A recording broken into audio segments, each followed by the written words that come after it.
आज वैशाख पूर्णिमा। वैशाख पूर्णिमाको दिन भगवान बुद्धको जन्म भएको दिन।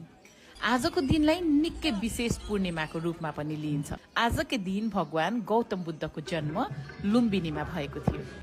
35 वर्षको उमेरमा आजकै दिन उहाँलाई बुद्धत्व प्राप्त गर्नुभएको थियो र आजकै दिन उहाँले मृत्युवरण समेत गर्नुभएको थियो। बुद्धको जन्म, बुद्धत्व र मृत्युको त्रिसंयोग सबै घटना वैशाख पूर्णिमाको दिन नै परेकोले यस दिनलाई देश तथा विदेशमा रहनु भएको बौद्ध धर्मावलम्बीहरूले निकै श्रद्धाका साथ मनाउने गर्नुहुन्छ।